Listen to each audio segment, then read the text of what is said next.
before we dive into the episode, we just want to give a huge shout out to our sponsor, Choircast. Just like the game of Survivor, Choircast is all about bold storytelling, taking risks, and amplifying voices that challenge the status quo. We are so proud to partner with a network that values authenticity, curiosity, and digging deeper, because that's exactly what we're all about here on Beyond the Torch. Thank you so much, Choircast, for making this show possible.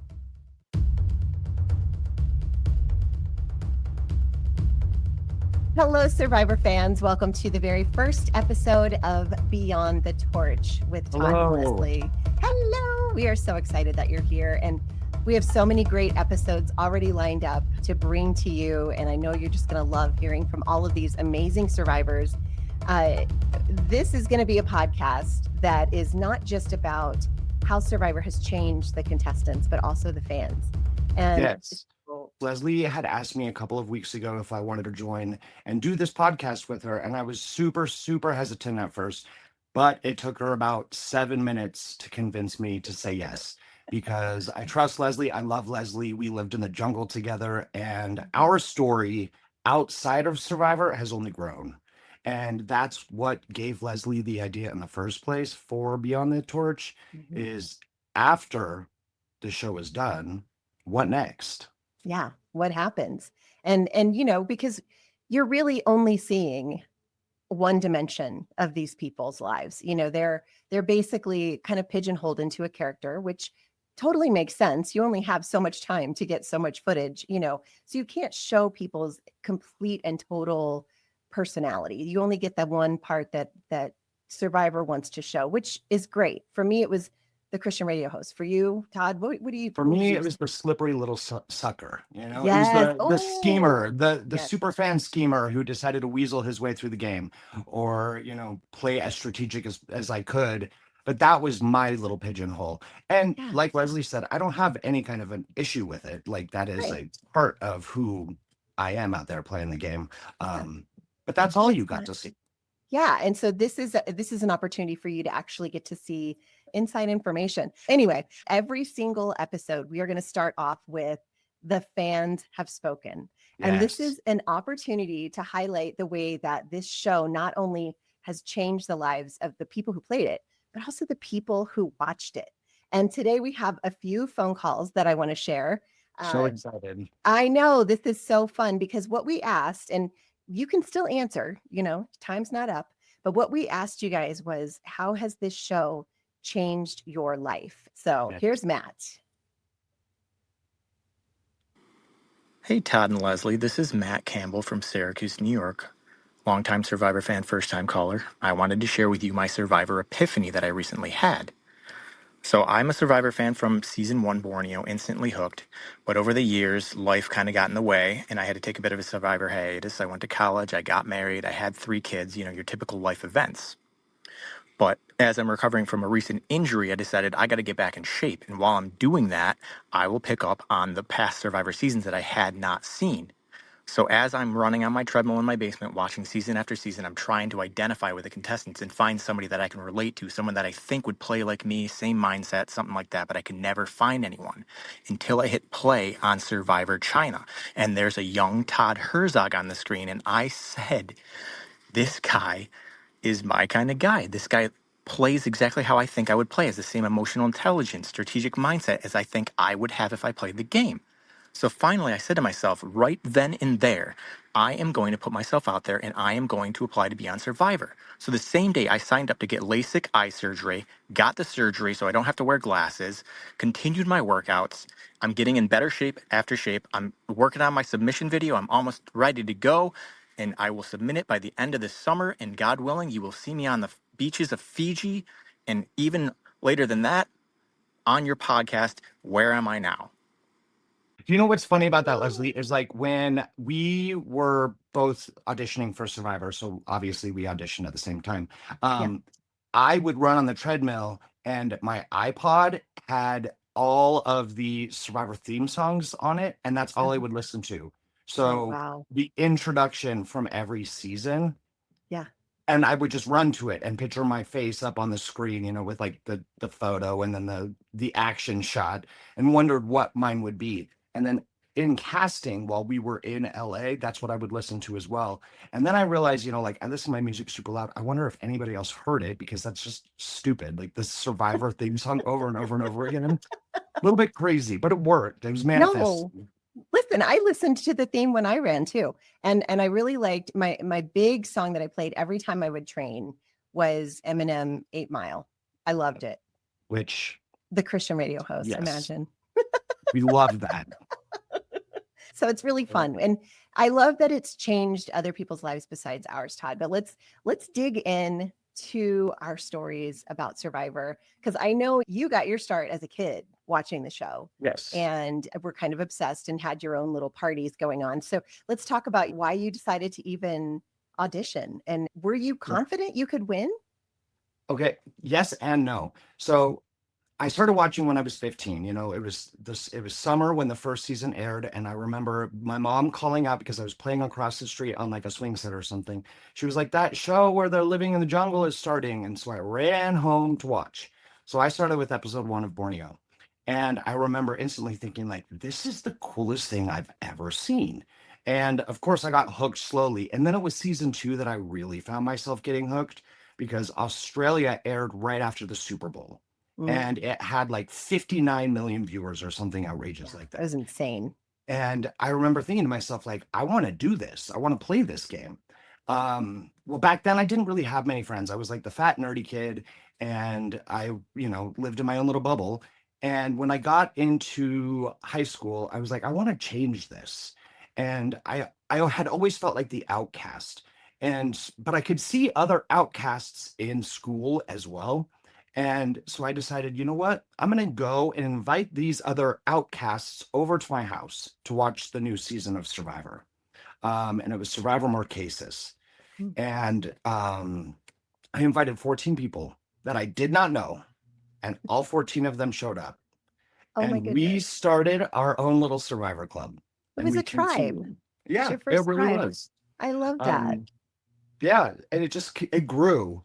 So Yeah. by the time I graduated high school, there were over 40 people who would come every week. My parents were crazy for letting that many people come over every week. Your but we parents did it. are amazing, though. I love your parents, and they've been really, really fun to get to know over the years since being on the show. But so, okay, let's talk a little bit about your audition video. What did you do? So my audition video, because I auditioned 3 times, but the time that I actually got cast, I was a flight attendant, and so I was a finalist for Fiji, and I got cut, and I wasn't going to do it again because I had like went through emotional like so I wasn't going to do it again, but it was the last day to submit videos, and this is when you had to send a VHS in, and I was like, you know what, fine, I'm going to give it one more shot. I'd just gotten home from work.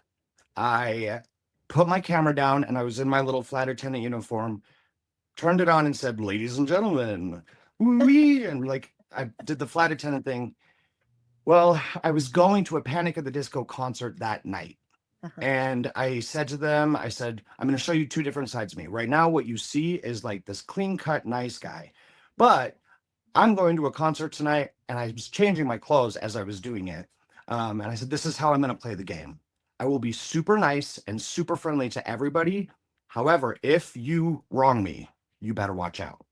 So like I put on my skinny jeans and my deep V because this is 2006, I think, when I auditioned. yeah. And that's what was popular.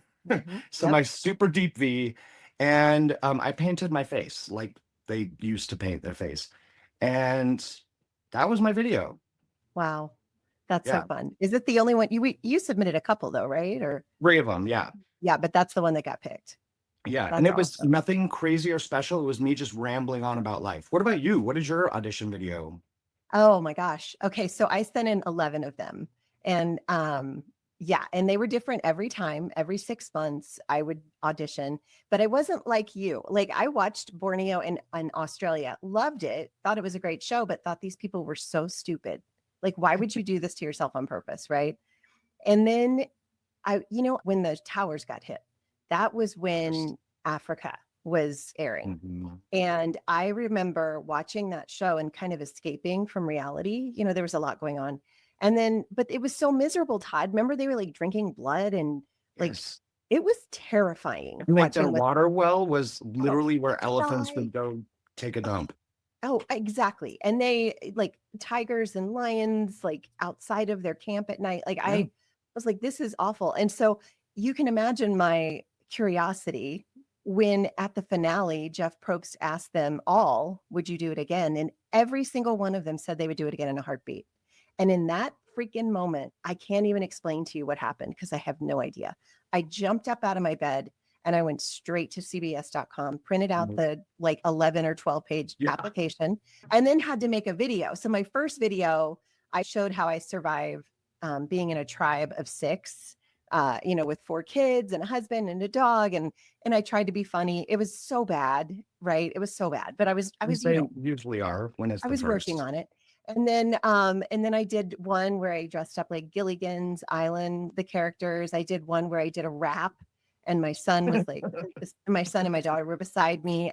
I tried all the fun things. I went bungee jumping. I, did all these crazy things. And then I finally like was getting frustrated. So I like put on a like overalls with like just a tank top under it and was like, dang it, you guys, I've tried everything. I don't know what to do. And I'm like just talking to the camera, nothing, right? So I work at a Christian radio station. In the meantime, I had gotten this job. And there was a listener who would listen to me in the morning she did videos, like she was getting her degree in videography or something. And she called and said, hey, can I film your next Survivor audition video for my final? And I was like, sure. So she came by the station and asked me for some pictures and she just told my story. And that's the video that finally got me picked. Wow. Isn't that crazy? Wow. I know. That's crazy. I just can't even believe that's what happened. But and you can see it on YouTube. So if you're interested, I'll put a link to that in the show notes so you can kind of go see it. Put a link And for it. I wish we had mine. video. I know. I wish you did too. I was going to ask you. You don't have it? No, because it was on a VHS and I mailed it away, Yeah, well, because this woman did it, You have it forever. she was like, here's That is so MP4. cool. And I was like, what's an MP4? What is this magic? But anyway, they used my video on CBS.com to say, this is what we want. Because it was just me talking and like introducing them to my life. And this is how I'm going to play the game. And this is where I've been. This is my family. It was nothing. You guys, I think a lot of times fans think, oh, they need bungee jumping and raps and Gilligan's Island. They don't. They just want to know that you can tell a story. They want to know that you can look in the camera and be like, And talk. yeah. And be that because mine too, like I didn't do anything crazy. Yes, I changed my clothes, but like I talked about singing in the car. I talked about being the oldest of 5 kids, like literally nothing super spectacular. Yeah. And it worked. If they're looking for you, they'll find you, Yeah. So yeah, that's interesting. And then, okay, let's talk a little bit about when we were in LA, because that's the first time I saw you, Todd. Do you remember the first time you saw me? I definitely remember the first time I saw you because I remember your wedding ring. Like that was the thing that stood out the most. It was this huge rock. And I was like, dang, look at this. It was a quarter carat, you guys. It was a quarter carat. I was like, this woman's wedding ring is massive. But yeah, that was super crazy because do you remember we all had to go by Pat Parker. Uh-huh. So we all had like this weird alias because we couldn't know each other's names, but they would call our initials. So I was TH, Leslie was LN, but when we would sign receipts and stuff in the hotel, it was Pat Parker. Yeah. And we had like breakfast, lunch, and dinner, and we all had to sit at our own tables, and then we had gym time and pool time. Yeah. And it was just bizarre. But then they came through and they let what was it, like 23 of us or something who made it to the last round and went to the CBS studios where Mark Burnett came in.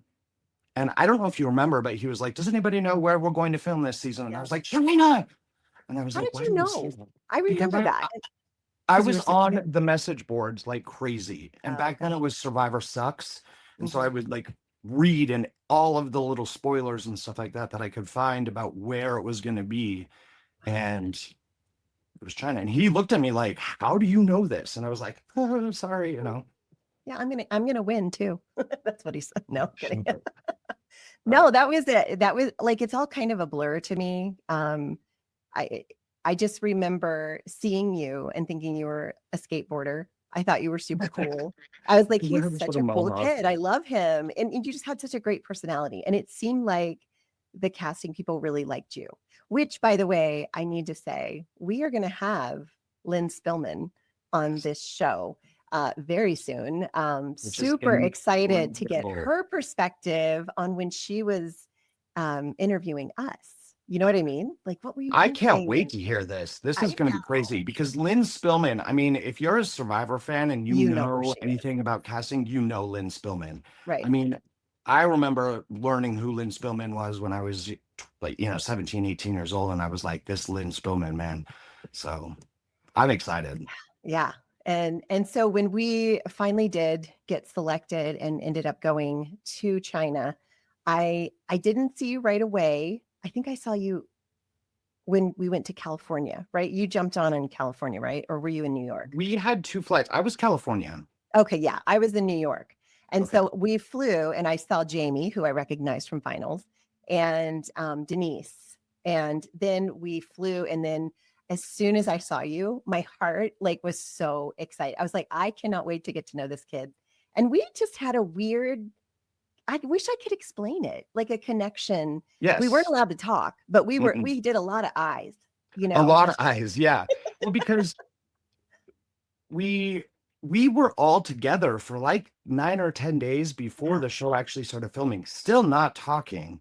So it right. was a lot of eye contact. And there was a few people from our casting. So like those were the ones who I would make eye contact with, Yeah. They Jamie felt was one familiar. and Denise and Yep. Chicken. Um, but that there weren't a whole bunch from No. our Mm-mm. casting, which is kind of Yeah. crazy. I just remember I used to, I should break out this thing at some point. I have a Uh, journal. Me too. Do you really? Yes, Oh my gosh. we need to do that. We're going to do journal reading one day Yes. and just talk about like, because these are journals, because we weren't allowed to talk and we are talkers, obviously, or they wouldn't put Yes. us on the show. Yeah. So we would just journal. And Yes. these are my thoughts on everybody who I saw.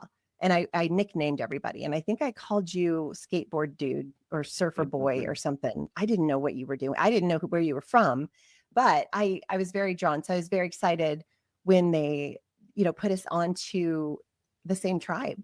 And I was like, finally, I get to know who this guy is. And I think you thought my name was Ellen because they called me LN. Do you remember that? I don't remember, but it Yeah. would make sense. This Yeah, would yeah, make yeah. sense. You're like, oh, I thought your name was Ellen. I was like, no, that was my initials, babe. Well, because in LA, the only one because I would read the Sucks Survivor Sucks boards, and I remember hearing about Jean Robert, but it was I was reading it as Gene Robert. But when we got to LA, I saw him in our hotel, and I was like, oh my gosh, the rumors are true. Gene Roberts here. And then I was in the hotel, and I turned on the TV, and there was the World Poker series on, and he was on it. Oh my gosh. And That's this was so all weird. So before you we knew all was of this. yes. Wow. I knew I knew nothing. Ashley was going to be there because I had read her rumors about her as well. Wow. That's so Yeah. cool. Oh gosh. Let's talk about Ashley for a second. I am so sad that she is no longer with us. It's almost surreal. And because we don't see each other all the time, as even we felt like family, even the people from the other tribe felt like family. Yeah, that was devastating to hear that. So rest in peace, sweet girl. It is completely heartbreaking to, know that Yeah, our cast can never actually do a full reunion if we I wanted know. to. Hmm. But Yeah. yeah, I Yeah. hope she's happy out there wherever Oh, she I know is. she is. I know she is and at peace. So, well, anyway, let's talk a little bit. Okay. Because if you want to see our season, you got to go watch it. You only have to watch 3 episodes to see me. But you stood but out in those 3 episodes. well, yeah. Well, it was I was a pretty big character in my 3 chapters. Did you know that that's what they do? They look at it as a chapter. And I know this because I talked to one of the producers named Doug. After I was voted out, I was like, so tell me like about, like, I'm trying to figure out why you guys cast me and what were you thinking and how does this work? And he's like, well, you know what? We really liked your personality. We really liked your, excitement for the show. And he said, you are chapter 3 because you were voted out in the 3rd episode. So you will notice the first 3 chapters, you're going to be in those chapters a lot, which I should have figured out. I wasn't doing very well. And something was going to happen when they kept talking to me. I was in a lot. of side twos. You know what I mean? Um, There was a but lot going on though in those yeah, 3 chapters. You were yeah. taken by the other tribe, the idol, the idol clue. There was a lot happening in those Well, 3 episodes. but they didn't show a whole lot of why it happened. And I think that that still to this day is like the biggest frustration for me. I'm frustrated because I feel like the gameplay that you and we were in an alliance like from day one that wasn't even shown. I was Yeah. shocked. All they showed me out there doing was talking about Jesus or, being a mom, which I think that was my pigeonhole. That was my one dimension that they were going to show. And they did a great job of doing that. But I do have a question for you on that. Okay. yeah, So obviously, in the past 18 years, you've changed, right? yes, quite a bit. You've changed an awful lot. If you really truly look back, Yeah. this one dimension, was that not kind of just who you were? Oh, it totally was. And I have even said in other interviews, if they were going to show a dimension of me, I'm glad it was that one and not Because the, because everything turned yeah, into Jesus or God or like right. grateful Mhm. or this and that. And so it's super interesting to see where you are now because like the change is insane. Um, but and that spiritual side is still so super strong Oh, and yeah. there. Yeah. It's It's to just me, different. you've made this crazy transformation and it's wonderful to see. Well, thank you. And a lot of it is because of you. You and I had a lot of conversations out there and we talked a lot when we came back. And I think walking with you through some really difficult times, even if it was just on the phone a lot, Mhm. and I, I- I'm still in awe that you wanted me in your life because I feel like I preached at you a lot. And as somebody who was trying to like find his way out of religion, like I'm surprised that you wanted me in your life, but I was actually really glad because I think if you would have just abandoned me, I may have just never seen what I see now, which if you're listening and you want to kind of know a little more about my story, I do have a book. I wrote the entire thing. We will not have enough time to talk about everything that has happened in my life in this podcast, but the entire story and how Todd had a lot to do with it is in that book. And he actually does the forward in the book because I was like, who else would do this? This has got to be you. It's So, just super sweet of her to even ask me to do. I mean, but because obviously we can tell our story on a podcast all we want, but you're never going to get the full thing. But people will learn. People will get yeah, there. yeah, you'll And get there. you say that like you are shocked that I want you in my life, and I guess like one of the things it goes back to high school. When I invited all of the outcasts over, and it's just who I am. I was an outcast. I'm always going to be welcoming to anybody who Yeah, wants to be in my life, who wants to be my friend. They're welcome because I know what it's like to not fit in, and I know what it's like to like be looked at as different or weird. And you know, I feel like I have no reason to not or to push someone away who is so sweet and kind to me when it's just they're completely wonderful for me to have in my life as well. yeah. And that's Well, you, that's good. Yeah, I mean, I have always loved you very genuinely. I think the hard part for me looking back is that sometimes that love felt conditional. It wasn't. I mean, I was going to love you unconditionally. I was just worried for your soul because in what I was taught in religion, if you're listening, I was evangelical Christian. I still would consider myself a Christian, but I'm more progressive and a lot less judgmental and a lot more live and let live and very welcoming to everyone, no matter what your beliefs are. I don't believe in hell anymore. And I think at the time I really did. And that was scary to think Yeah. that somebody I loved as much as you would go to hell. And that's what I thought was happening.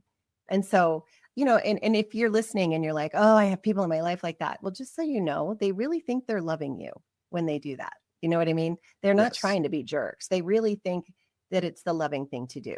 And that's just not, it's not true, but it is what they're being taught. So I don't know. Thank you for holding on to me and keeping me around and letting me ask questions because I I really Of did ask a course. lot of questions. And And I want to, I I know that a lot of people, I was raised Mormon, so I know exactly how your brain was working, how you were raised to believe in that. And when you believe it so strongly, it makes sense.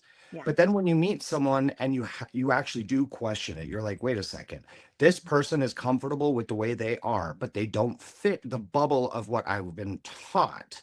I right. need to know why. They Yeah, still like, why?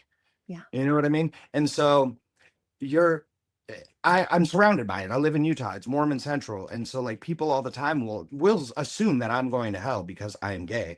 And I'm like, well, you can go ahead and think that, but I can tell you yeah. right now that wherever we go when we're done, I'm going to a good place because I'm a Yeah. good guy.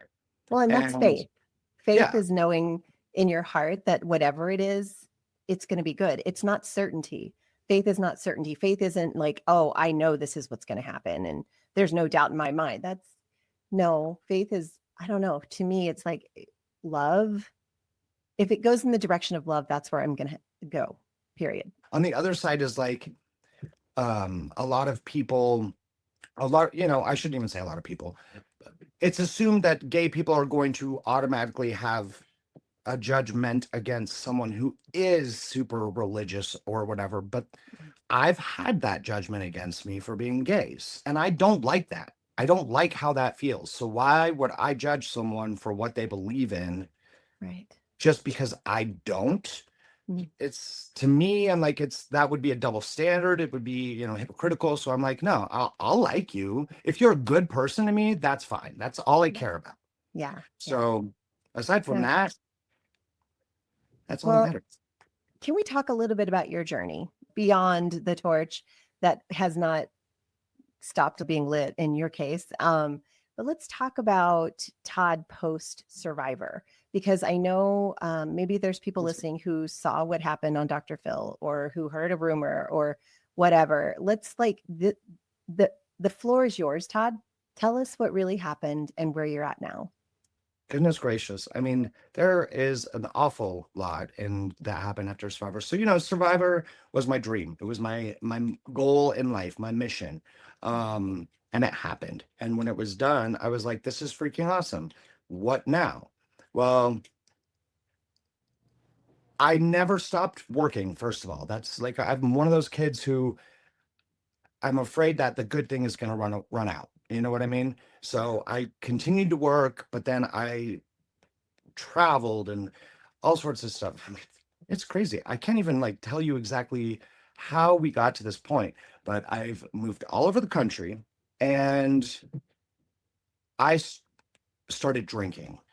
But that's not, I didn't start drinking like to just like get rid of the feelings inside or whatever, but I started drinking because it seemed like the cool and fun thing to do at my age. Well, Everybody and would go to being clubs. celebrated. I'm sure they were buying you drinks everywhere you went because you were the winner of Survivor China. Well, and I was a club kid. I loved going to the clubs. And I mean, I went 3 times a week. I was crazy. I would go and stay out all night and just get drunk. That makes me tired. I know right now I can't even imagine doing that. But like I would go and I would dance and I just have a blast. Like I required very little sleep. I mean, I still do require very little sleep. I just can't go to the clubs. But so to me, I was just having fun. Mhm. And I didn't want the fun to stop. And so I would drink all the time. But I also have to point out that being where I'm from, Mormon, raised this way, I never really understood what addiction or alcoholism was. I was never properly taught. Yeah, we had DARE in sixth Mhm. grade, say no to drugs. But to me, an addict or an alcoholic was someone who lived under a bridge and Right. was homeless and drinking out of a paper bag, like what you would see as a stereotype on TV or something like that. So I was like, no, I'm fine. I am working, I'm hanging out with my friends, and everything is fine. I just drink a lot. Um, and I didn't see anything wrong with it. But obviously, as time went, my tolerance became higher and higher and higher. So I could drink an entire liter of vodka per day. And it Mm. turned into 2 liters per day. Like it got to the point where I would drink 2 liters of vodka a day. And I still had no, like, my brain did not see that as a problem. Wow. It saw it as like the party is still going. And Were there people in so, your life who were saying anything or noticing, or were you no, hiding it? Okay. I didn't start hiding it until like the shake. So obviously it catches up to your body. So it was like 26, 27-ish is where I started to wake up with the shakes. And I would take a shot of vodka and it would go away. And that's when I started to feel like, okay, maybe like this is too much. And that's when I started to hide it. So I would hide liquor bottles around the house. And yeah, it was like, it's very weird to look back on because it seems like a different life. But I would hide the liquor I bottles and I would agree. still Actually, knowing you now versus knowing you then, it is a different life. Completely. completely different. Um, but I didn't think that I had a problem until I had a seizure one day. I Mm. had a seizure at work. Um, and I was sent to the hospital. And as soon as I was released from the hospital, I went to the liquor store. Mm. And about 3 or 4 weeks later, I had another seizure and went to the hospital again.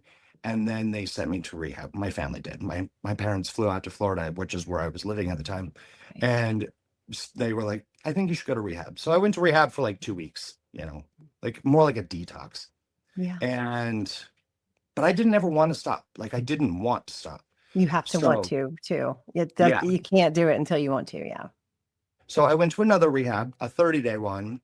This is all before Dr. Phil. But again, I didn't want to stop. It was just like people saying, no, go, you got to get healthy, blah, blah, blah.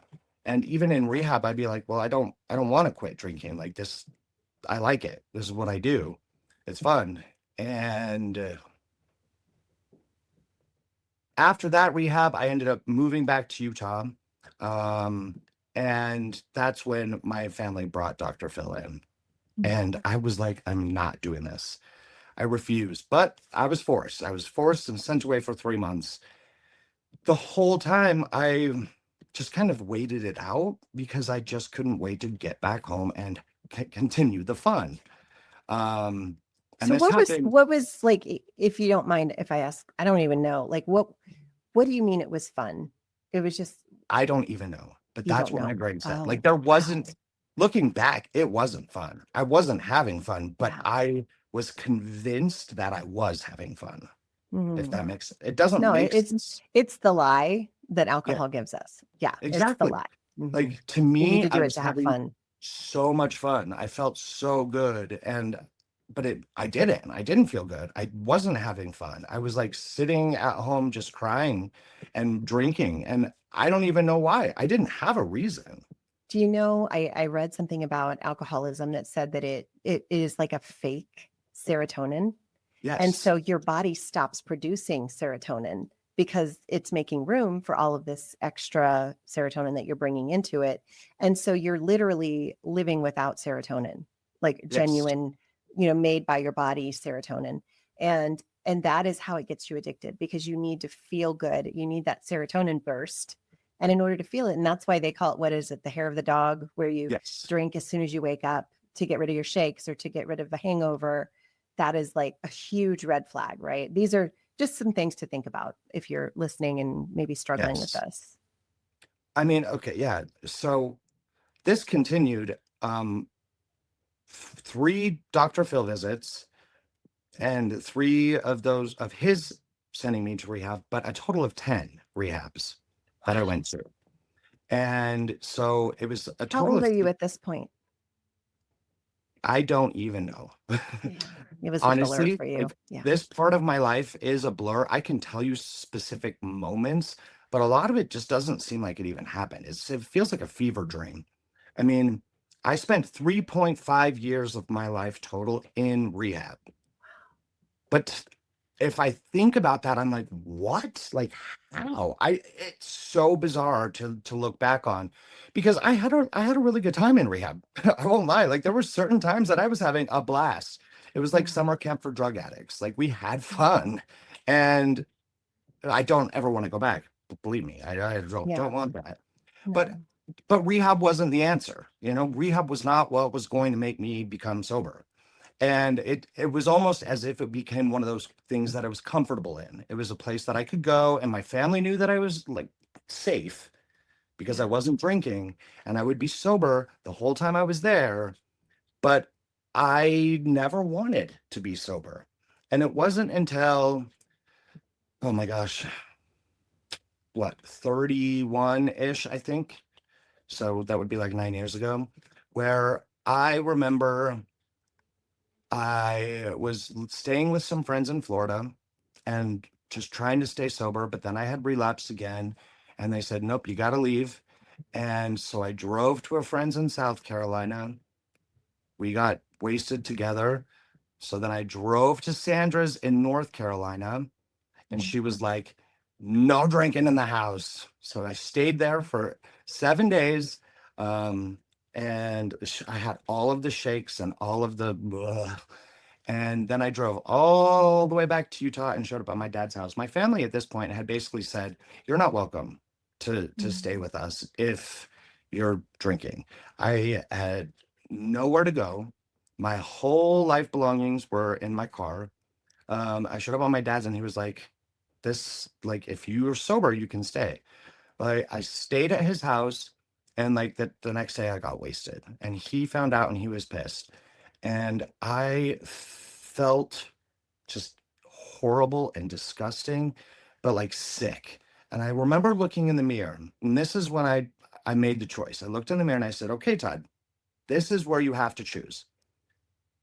Keep doing this, lose everybody you love, lose your whole life, and die, or be willing to basically start fresh.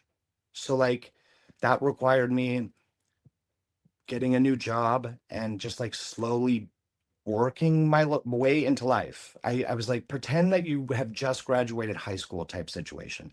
Yeah, you're 31 years old, but it's one of the two. Which do you want? And I was like, well, I do not want to lose everything that I have, like I love, Yeah. and I don't want to die. And I said, so let's do this. So I detoxed, I got a job, and I just went for it.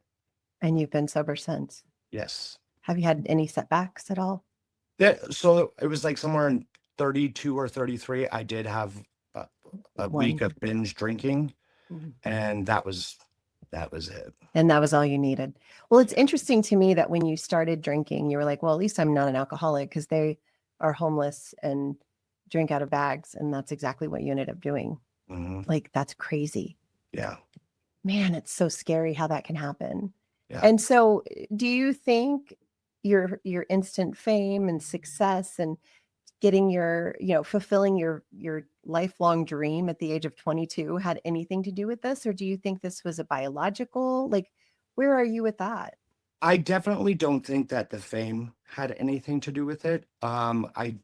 I know that it's genetic because on my mom's side, some of her family have been alcoholics. But at the same time, I do feel like anybody can become an addict. Mhm. Um, I think that I just was telling myself that I was having the time of my life, and I believed it so strongly that I didn't want it to end. Hmm. And I mean, obviously, now that that Correct. part is Yeah. done, I look Yeah. back and I'm like, that's insane. That's crazy. But the definition of insanity is doing the same thing over and over again, expecting a different result.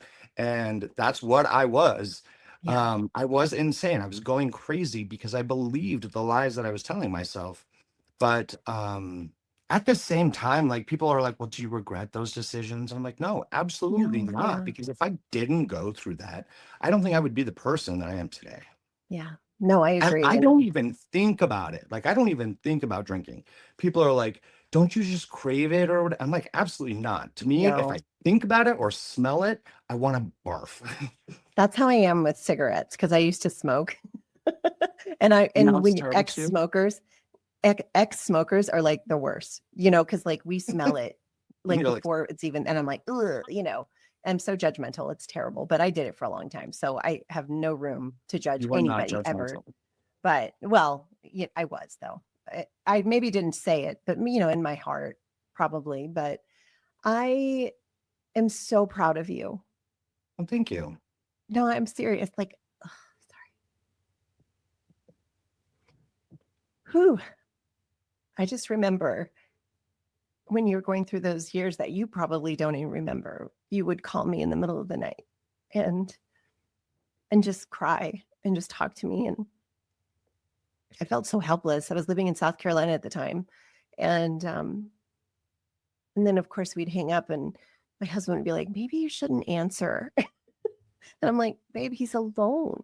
He has nobody and he's scared. And he's, I can't do that. One thing you said to me the other day when we were talking that really struck me is you said that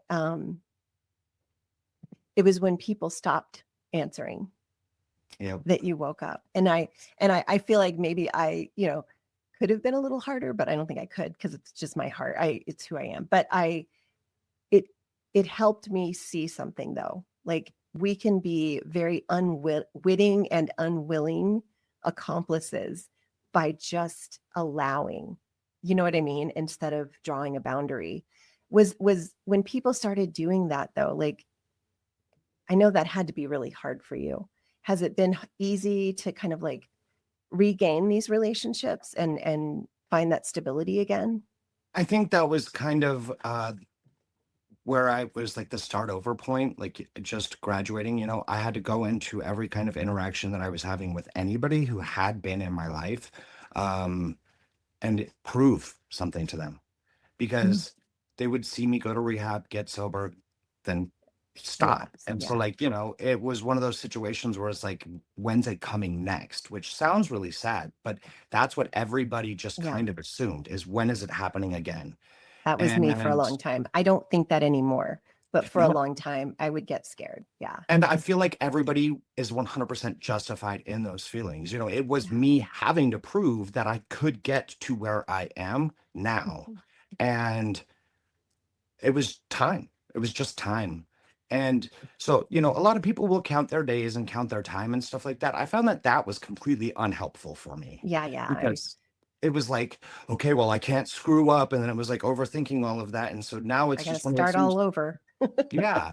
And Yeah. so, and everybody's different, everybody's going to Everybody have is. their own way around it. Do you find that because I think sometimes when you have an addictive personality, I know I have one. So this is why I'm asking you. Was there something that you started doing to replace that behavior? Something that you kind of poured yourself into that made, Look pops. behind me. I know. um, That I was actually wondering if that was the answer. That's amazing. to be completely honest, like starting this little business where I make the custom Funko Pops is 100% helpful to where, I mean, I devote so much time and energy and effort into what I do that I don't even have time to like think about drinking really. But like, yes, I mean, I've got an extremely addictive personality. I collect everything, I don't do anything in moderation, which is why it's a really good thing that I'm not like a drug addict, Yeah. like, It's like all or nothing. Yeah. yeah, it literally is. And so but I'm aware of it, which is the hardest part, Right. or the best part, I should say, because Yeah. at least I know. And then I will talk to Jess, my husband, and I'll be like, okay, I really want to do this, but I need you to like, I really want to buy this thing for my collection that's $380. And he's like, you don't need it. You can get it later. And Yeah. then I'm like, thank you. And that's Okay. pretty, Thank you. like those kinds of Accountability things. is a good thing. Well, Jess is So, pretty great. I want to talk about Jess for a second because okay. when you guys got engaged, I was, and well, I wouldn't say I had just started going through deconstruction. I think I was already in it, but I hadn't really fully left my quote unquote traditional religious beliefs fully. And I still had a lot of connections like on social media that were very fundamentalist, black and white thinking, Yes. and you asked me to be the officiant at your wedding.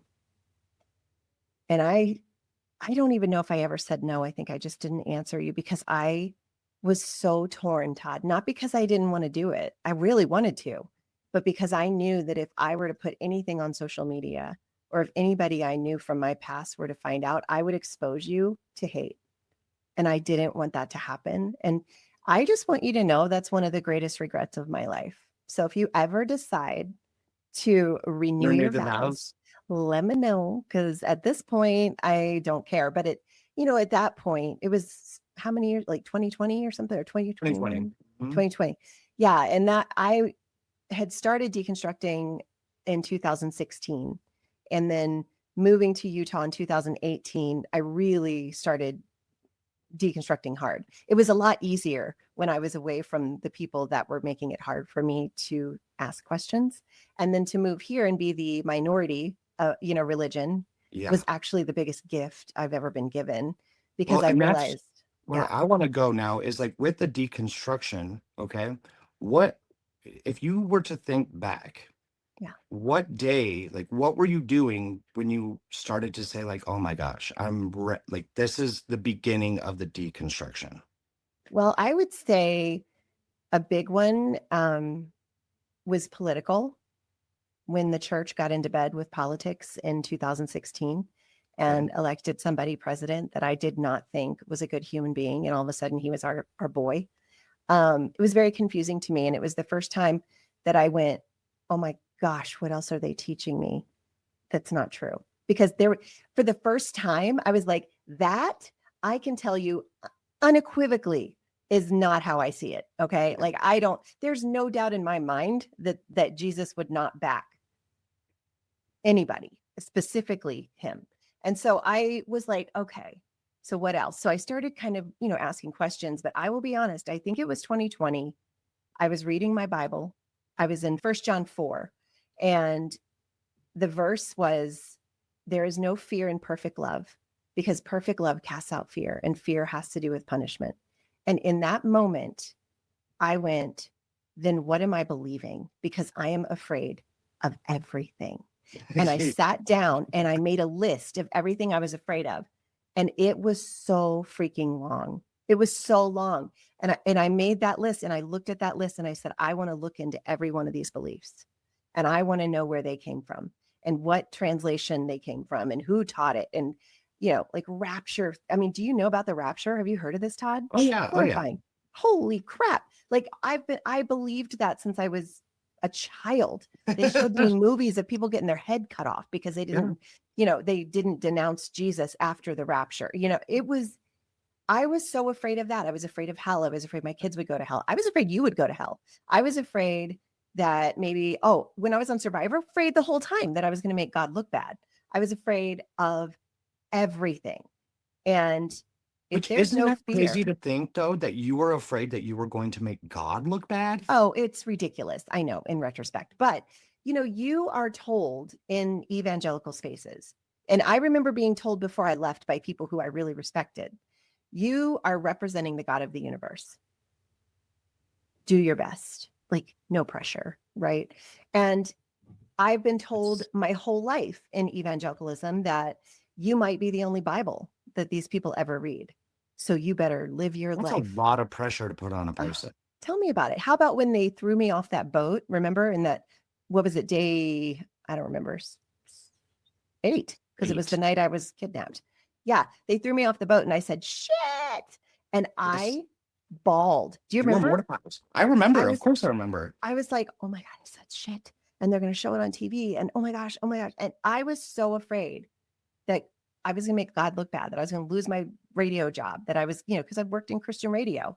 And I was afraid to lie in the game, though I did, and they didn't show it. I was afraid of everything. And I thought, oh my gosh, Leslie, what have you been believing in? Because if there's no fear in perfect love and perfect love casts out fear, why are you so afraid? What are you experiencing? Because it's not perfect love. And that's when my deconstruction started. That's People always incredible. say, were you reading, a book by Rob Bell, or were you reading, they always want to know, like, where did I get? I'm like, I was reading the Bible. Thank you. That's when my deconstruction started. So And it's usually like it's something very small. Like yeah, it's similar to the addiction, you know. yeah, You were totally. convinced. You were Oh, convinced that you were going to 100%. represent God badly. And it sounds insane, but at the time you fully believed it, you know? Fully, 100%. In retrospect, I'm like, oh Lord. It's almost funny. Like, you are not that powerful, Leslie. Get over yourself. I mean, but when you're raised this way, and this was Yeah. your whole life, you know, you were a Mhm. Christian radio host for crying out Yeah. loud. Like I was this Sister is what Christian. you were. Yeah. Yeah. So I don't look at it as crazy because that is who you were then, but you are Right. not that person now. But you are one of the few people in this world who actually had their eyes opened to just be willing to try. Yeah. To And that's all listen. that matters, you know, just like I had to be willing to want to get sober. You know, we Yeah. wouldn't be where we were or where we are today if we didn't go through all of these crazy things. That is so true. And I think that we're going to find that, in these interviews that we're going to be Yes. having with people is like, I know there are some people, and it breaks my heart, who had horrific experiences on the show for one reason or another. Maybe fans were rude or maybe this or that, the way they were edited. Um, I want to know, like, how did that help you? That, like, because I just believe that whatever we go through, we can learn from it if we let it be our teacher instead of Yes. being ashamed or, having that shame just like heavy on us. And I think for a while I felt a little bit ashamed, especially like, in talking to you sometimes. The thought crossed my mind just the other day when I was interviewing with Andy Denart from Reality Blurred. He was interviewing me about my metamorphosis, if you will, Yeah. and he and I were talking about you, and I said, I think if I'm honest, and it was the first time I said it out loud, there was a part of me that was afraid that my judgment and the pressure that I put on you to not choose your lifestyle over your God, which is what I was told was the truth. Um, I was so afraid I had something to do with you drinking and the alcoholism. And you and I had a nice conversation, and you made me laugh because Todd was like, no, I just wanted to. I just wanted to drink. It had nothing to do with you. I was like, all right. But you kind of beat yourself up sometimes. You're like, oh gosh. I But think that's one of the sad things though about addiction or alcoholism in anybody's life is the people who love the addict or alcoholic, they want nothing more than to help. And I think it is human nature to say like they're not or like they weren't getting better, they're not getting better. I must have something to it do may with be me. this. Yeah. Yeah. And so I don't think that, you having those thoughts is a weird thing. I think it makes perfect sense Yeah. as long as you know that it really is not something that I ever. I do know that. I really do. And I am so grateful for our friendship. And I think about this all the time. I'm like, oh my gosh, my life would be so different if I never went on Survivor. It would be so different. And would I be afraid still? Would I still be? That's crazy to think. If you didn't go on Survivor, where would you be right now? That's Oof, crazy to think. I know. And I'm so thankful. And it's crazy. I know that there's a lot of people like who may not have had a good experience coming out of it and need to heal from Survivor, but Survivor actually healed me. Even Absolutely. though one of the hardest things in the world is to have a dream like I had and then have it kind of taken away 9 days in, like, first one on a tribe out. It was tough, but I was sick. And We're so I sick. knew, I knew I needed to probably get medical care. I had a parasite. Yeah. I went on Survivor and got a parasite. How about that? That was fun. I And think we all and did. like I feel like kind of like you said, even if you had a horrible experience, I feel like if if we allow ourselves to hold on to those hard, horrible experiences of our lives, then we're going to just continue to sit in the shit. Like Yeah. I I could hold on to those 3.5 years of my life that I spent locked away in rehab, like that. What else? What would life be like if I wasn't in rehab for 3.5 years? But but I don't blame that on Survivor. I don't blame that on anybody besides my crazy brain that told me that I was having the time of my life. And Yeah. It's instead, I called look personal back, responsibility, and that's a huge step in healing. Huge. I accept that that's what happened, and I'm okay with it, you know? And now I look at it and I'm like, well, I know I could do Big Brother because Yeah, yeah, locked definitely. Oh my away in a gosh, you'd do so house. good. Yeah, Yeah. although they like to drink, but you don't, so that's good. No, they don't drink on there anymore. They don't? Mm-mm. Since when? A couple seasons now. Oh, I haven't even noticed. Interesting.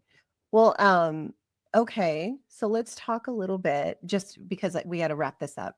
Um, I wanted to ask you something. Were there any rumors that you've heard about yourself that you would like to address and just say once and for all, this is my truth? Oh my gosh. Well, the biggest rumor is like people will say, um, they're convinced that I'm still like an addict or an alcoholic or whatever. And you know what? Like, but I'm not. I'm in recovery, I guess you could say. Like, I view alcoholism differently than AA would say. Like, I do believe that I got sober, I am sober, so I do not look at myself like I'm an alcoholic because to me that sounds like I am right now. Right. But I No, I was, have always struggled with that part of AA where they make you identify with yeah, it every time I am an alcoholic. Now, whether or not that's true, it just would not work for me. yeah, Now, maybe it that's works for other people. Yay. Good, exactly good job. I'm glad that works for you. For me, if I showed up every day and said that, all I would think is I'm an alcoholic and it would be hard for me to get past that. the same, Do you exactly. know what I So mean?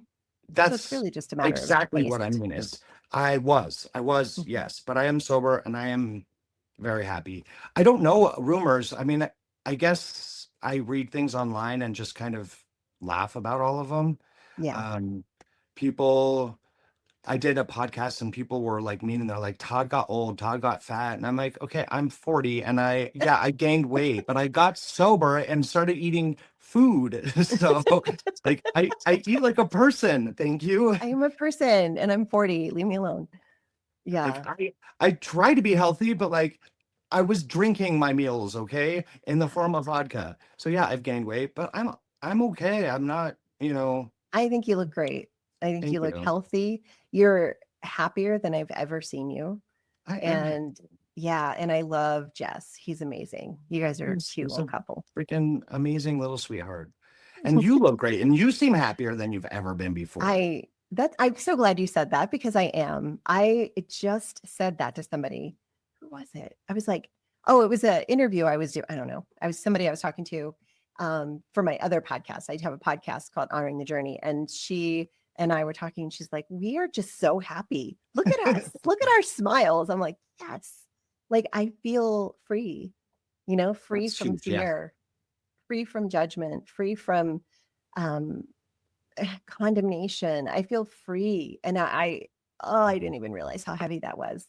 And I look back at even pictures from 5, 10 years ago, I'm just like, I could see, I mean, because I struggled with my weight, for a while. And I could just see that when I'm not doing well mentally, you can see it in my physical. Yeah. And that for me, that's just who I am. And I looked at a picture the other day and I actually started crying. I was like, I don't even remember looking like that. But I know what I was going through in that season was really difficult. And when you're going through things in religion, it's different because you can't just push away. You Yeah. know what I mean? You've got to keep pushing through and pretend that you're okay because you don't want people to think that you wouldn't possibly be happy all the time doing what you're doing because you want them to believe what you believe. It's the pressure is intense, and to be out from underneath of that, I can breathe. I can take a deep breath. I can Which is awesome. it's just great for me. Like if other people Yes. are happy in it, and I always tell people that like for me, love is safety. Love is knowing that I am safe with somebody and I feel safe in a situation. And for me, religion got very unsafe. And so I Yes. left. But if you feel safe in religion and you're not doing harm to other people, then freaking stay in it. You know what I Yeah. mean? Like I'm not trying to pull people away from religion. I'm just trying to show Exactly. people you have choices, you have options. you know, you don't have to believe what you've always believed just because you always believed it. Yes. So And there's something really awesome about being willing to go and learn or even just be open to something else. You yeah, don't have to swap sides. You don't have to jump ship. You can literally just go and be interested in it because you want yes, to know more. yeah. Simple as that. Well, I love it. I think that sums up the episode. I hope that we've given you a good little taste of kind of what we're going to hopefully Blur. do. Yeah, with this podcast, just talk to people, like get to know them outside of their quote unquote one-dimensional character on Survivor. Some people get 2 dimensions, but not that many. Not Yeah. that many. It would be really interesting for those who have played 2 different times and had those 2 different dimensions. Like Yes, super opposites, you know? exactly. So, yeah. Yeah. So it's going to be a lot of fun, and you'll sometimes hear my dogs. I'm sorry about that. They're my co-hosts. Anyway, I absolutely loved catching up with you. I hope this helped people. And listen, if you have questions about our journey or our relationship or where we're at, reach out. Like, please do. It's beyondthetorch@gmail.com. And that goes straight to me and Todd. And we would love to hear from you. Also, we have the voicemail. We would love to hear, Yes. what is Survivor teaching you? How did it help you in your life? Maybe good or bad, like, I don't know. And I want to hear someone ask us questions that we Yes. may never have been asked before. Just Right. a simple question on the That's a good idea. voicemail for us to answer that might get us thinking a little bit. Yeah, because maybe you were listening, you're like, dang, I really wish they would have talked about fill in the blank. Well, leave us a voicemail. We'll talk about it. We have nothing to hide at this point in our lives. Nothing. Open book Todd's not hiding completely. alcohol, and I'm not hiding, my shame anymore. So yeah, we would just love to hear from you. We want this to not just be a podcast about survivors, but about the incredible fans that love the show so much. I'm obsessed with the fans. I'm a fan Yeah. of the fans. We both started as super fans, Fans. Yep. and now we 100%. love the fans.